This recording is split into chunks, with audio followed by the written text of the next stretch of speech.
নমস্কার বন্ধুরা, আর কুকিং চ্যানেলে আপনাদের সবাইকে স্বাগত। আজকে নিয়ে হাজির হয়ে গেলাম বাটা মাছের ঝোল রেসিপি নিয়ে, যেটা স্বাদ মুখে লেগে থাকবে। তো চলুন শুরু করা যাক। এখানে 500 গ্রাম বাটা মাছ কেটে ধুয়ে জল ঝরিয়ে হাফ চামচ লবণ, হাফ চামচ হলুদ দিলাম, আর হাফ চামচ দেবো লঙ্কার গুঁড়ো। এখানে আমি ঝাল লঙ্কার গুঁড়ো ব্যবহার করেছি। লঙ্কার গুঁড়োটা দিলে মাছ ভাজলেও বা মাছের ঝোলে দিলেও টেস্টটা খুবই ভালো আসে। সব কিছু খুব ভালো করে মাখিয়ে 10 মিনিট রেখে দিয়ে তারপর কড়াই গরম করে দিয়ে দিলাম তেল। তেলটা গরম হলে হাফ চামচ লবণ দিয়ে তেলটা কড়ার গায়ে ভালো করে ছড়িয়ে দিলাম। এখন এখানে এক এক করে মাছ দিয়ে দেব। তবে আমি এক ব্যাচে দেবো না, কারণ আমার মাছগুলো বড় আর মাছের পরিমাণটাও বেশি, তাই 2 ব্যাচে আমি মাছগুলো ভেজে নেব।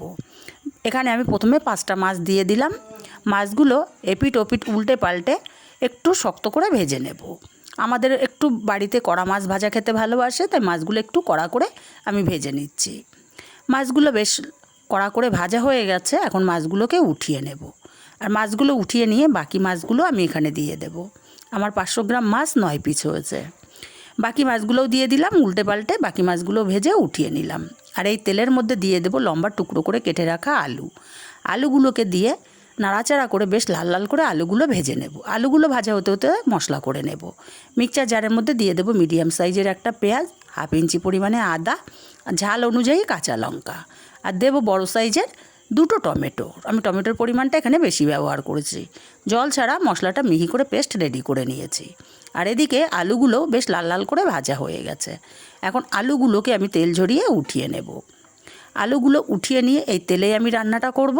ফোড়নে আমি এখানে দিয়ে দেব হাফ চামচ কালো জিরে। ফোড়নটা ভাজা হয়ে গেলে বেটে রাখা মশলাটা দিয়ে দিলাম। সময় নিয়ে মশলাটাকে খুব ভালো করে কষিয়ে নেব। মশলাটা কষাতে কষাতে যখন মশলা থেকে এরকম তেল ছেড়ে দেবে, তখন এখানে দিয়ে দেব অল্প পরিমাণে জল। দেব এখানে হাফ চামচ হলুদ, আর কালারের জন্য আমি এখানে হাফ চামচ কাশ্মীরি লঙ্কার গুঁড়ো ব্যবহার করলাম। আবারও সময় নিয়ে মশলাটাকে খুব ভালো করে কষিয়ে নিতে হবে। মশলাটা যত ভালো কষানো হবে তরকারির স্বাদ ততটাই বেড়ে যাবে। মশলা থেকে তেল ছেড়ে গেলে ভেজে রাখা আলু আর স্বাদ মতো লবণ দিয়ে আলুগুলো মশলার সাথে আরও মিনিট 3-4 সময় নিয়ে কষিয়ে নিয়েছি। এখন এখানে দিয়ে দেব পরিমাণ মতো জল। জলটাকে দিয়ে খুব ভালো করে নাড়াচাড়া করে মিশিয়ে দেব। মিশিয়ে দিয়ে 5 থেকে 7 মিনিট তরকারিটাকে আমি এইভাবে ফুটিয়ে নেব।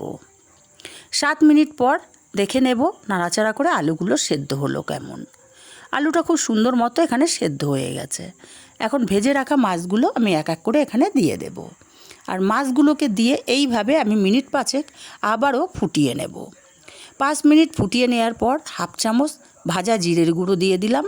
ভাজা জিরের গুঁড়োটা দিয়ে খুব ভালো করে নাড়াচাড়া করে মিশিয়ে আলাদা পাত্রে নামিয়ে নিলাম। রেসিপিটা কেমন লাগলো কমেন্ট করে জানাতে ভুলবেন না। ভালো লাগলে কাছের আত্মীয় স্বজন বন্ধুবান্ধবের কাছে শেয়ার করতে ভুলবেন না।